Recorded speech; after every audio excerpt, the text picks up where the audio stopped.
You are watching Bengal Fusion YouTube channel.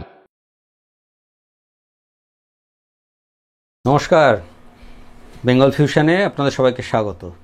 আমি doctor Tanmoy মিত্র কথা বলছি, হেলথ সাইকোলজিস্ট।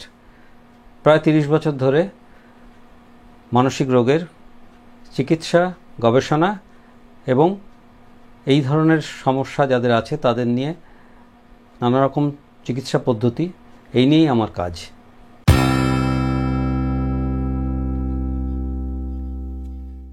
আজকের যে বিষয়টা সেটা এক কথায় হচ্ছে অগোছালো, ইংরেজিতে বলা হয় ডিসঅর্গানাইজড। আমাদের চারদিকে এখন এই সমস্যা ক্রমশ বাড়ছে। আমাদের আজকের আলোচনা এটা নিয়েই। ভালো করে এটা যদি শোনেন অনেকটাই বুঝতে পারবেন যে এগুলো কোথা থেকে হয় আর কি করা যায় এই ব্যাপারে।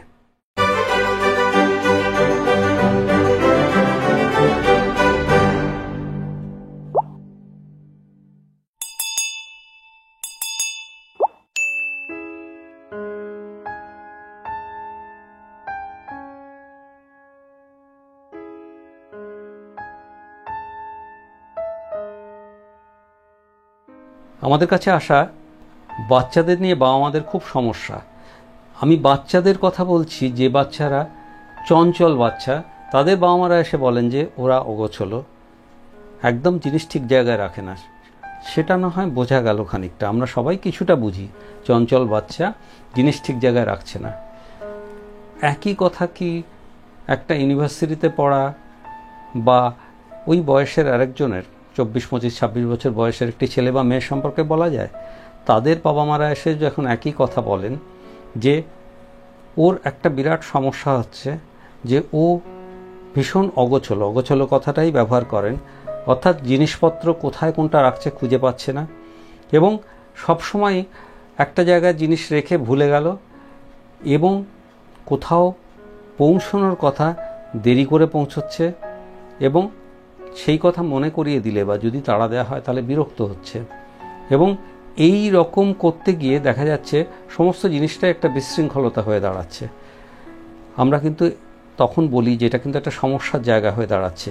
এখনকার দিনে কিন্তু আস্তে আস্তে এটা আমরা বলবো যে এই সমস্যাটা ছড়িয়ে পড়ছে, এক রকমের সংক্রামক অবস্থা। এটা হওয়ার নানা রকম কারণ আছে। আমি যেটা বললাম যে ছোটদের কথা যখন ভাবি, ছোটরা যারা চঞ্চলতার সমস্যায় ভুগছে, যাদের এক কথায় একটা কথা টার্ম আছে, ADHD বলা হয়, হাইপার অ্যাক্টিভিটি বলা হয়, তাদের কিছু এই ধরনের অর্গানাইজ করার সমস্যা থাকে। জিনিসপত্র ঠিক জায়গায় রাখা তাদের পক্ষে একটু অনেক সময় সমস্যার হয়ে দাঁড়ায়। মনে রাখবেন, ঠিকঠাক মতো এদেরকে যদি কাউন্সেলিং করানো যায় তাহলে এই জিনিসটা শেখানো যায়। এটাই একটা শেখানোর জিনিস, কিন্তু তাদের এই হাতে কলমে শেখানোর জিনিসটা যদি করা যায় তাহলে তাদের ব্রেনের অ্যাক্টিভিটিগুলো অনেকটা অর্গানাইজড হতে থাকে। এটা হচ্ছে বাচ্চাদের কথা। বাচ্চাদের ক্ষেত্রেও আমরা কিন্তু বলে থাকি যে কিভাবে অর্গানাইজ করার শেখানো যায় বাচ্চাদের, যারা এই চঞ্চল বাচ্চা তাদের ক্ষেত্রে। বড়দের ক্ষেত্রে কিন্তু এইটা আরও অন্যরকমভাবে আসে। তার মধ্যে একটা হচ্ছে ব্যক্তিগতভাবে অপরিচ্ছন্নতা। অপরিচ্ছন্নতা ব্যাপারটা কীরকম? সময় মতো হয়তো চান করছে না, চান করতে গেল 2 মিনিটে বেরিয়ে চলে এলো। এটা সময় মতো কাজ শেষ, হোমওয়ার্ক হোক, অন্য কোনো জায়গার কোনো কাজ হোক, এমনকি আইটিতে কাজ করে 30 বছর বয়সের ছেলে, তার যে ডেডলাইন আছে কাজের সেটা কিন্তু সে মিট করতে পারছে না। এবং এই যে বলছি দরকারি জিনিস কোথাও রেখেছি খুঁজে পাচ্ছি না, সেটা সার্টিফিকেটই হোক, অন্য কোনো দরকারি জিনিসই হোক, না খুঁজে পাওয়া যাচ্ছে না। টাকা পয়সাও হতে পারে কখনো হারিয়ে ফেলাও একই কথা, যে যখন যেটা প্রয়োজন, এবং এক্ষেত্রে টাকা পয়সাও আছে যে আমি সেগুলো হারিয়ে ফেলছি। এবং এই জিনিসগুলো আমরা কিন্তু বলি যে এই জিনিসগুলো যেখান থেকে আসছে তার একটা জায়গা কিন্তু হতে পারে অনেক সময় যে মানসিক জায়গা, মানসিকভাবে কিছু সমস্যার জায়গা আছে যেখান থেকে এই জিনিসগুলো কিন্তু তৈরি হয়। আমরা কিন্তু সেগুলো জানি, আমরা সেগুলোকে বলি যে এটা আমরা যদি মানসিক সমস্যাটাকে খানিকটা সমাধান করে দিতে পারি তখন দেখা যায় যে এই ব্যাপারগুলো কিন্তু অনেকটা সমাধান হচ্ছে। কিন্তু তার আগে বোঝা দরকার যে এটা সত্যিই মানসিক সমস্যা থেকে আসছে। এই যে ডিসঅর্গানাইজড কেউ, সেটা কিন্তু মানসিকভাবে এক রকমের এক ধরনের জায়গা থেকে আসছে, এটা বুঝে নেওয়াটা এবং তার চিকিৎসাটা অ্যাভেলেবল, এইটা অনেকেই কিন্তু বুঝতে বুঝতে পারেন না, এবং না বুঝতে পারার জন্য ক্রমশ এটা দেরি হতে থাকে। এবং একটা ছেলে, একটা মনে রাখতে হবে, পড়াশুনোর ক্ষেত্রে এবং জীবনের অন্য ক্ষেত্রেও কিন্তু অনেকটা পিছিয়ে যেতে পারে যদি তার এই সমস্যাটা কিন্তু থেকে যায়। অর্থাৎ এই যে ডিসঅর্গানাইজড ব্যাপার, এই ডিসঅর্গানাইজড ব্যাপারটা জীবনের অনেক ক্ষেত্রেই কিন্তু সমস্যা তৈরি করে দিতে পারে। এবং আমরা কিন্তু সবসময় বলবো যে সাবধান হওয়া দরকার।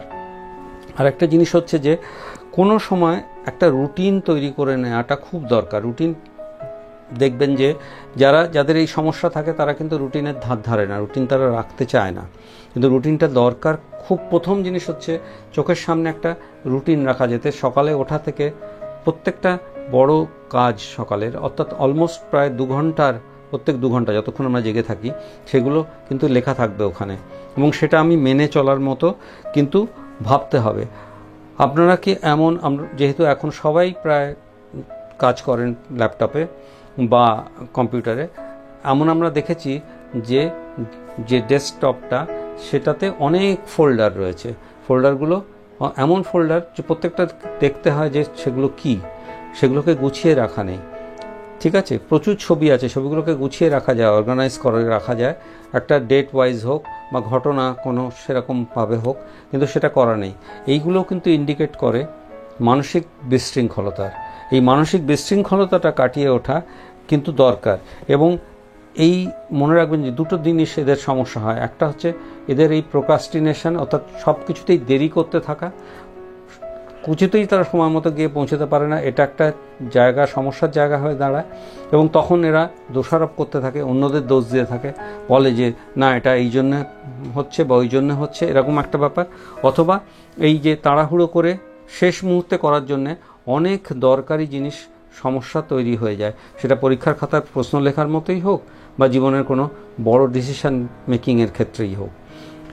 কাজেই আমি বলবো যে আশেপাশে যাদেরকে দেখছেন যে এই তাড়াহুড়োর সমস্যা, শেষ মুহূর্তে করার সমস্যা, এই যে অগোছালো ফেলে রাখার সমস্যা, এর সমস্যার সমাধান কিন্তু আছে, এবং বিশেষজ্ঞরা আছেন যাদের কাছে আসলে এটার অনেকটা থেরাপি বা অনেক কিছু করে সমাধান পাওয়া যায়।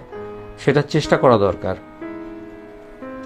আমাদের আলোচনা আমি আশা করব আপনাদের কাজে লাগবে। যদি আপনাদের কোনো প্রশ্ন থাকে এখানে কমেন্ট বক্সে লিখতে পারেন, আমরা চেষ্টা করি উত্তর দিতে। আর এই ব্যাপারে আমাদের সঙ্গে আমাদের আরও কথা আপনারা শুনতে পাবেন ভবিষ্যতে। আজ এই পর্যন্ত, নমস্কার।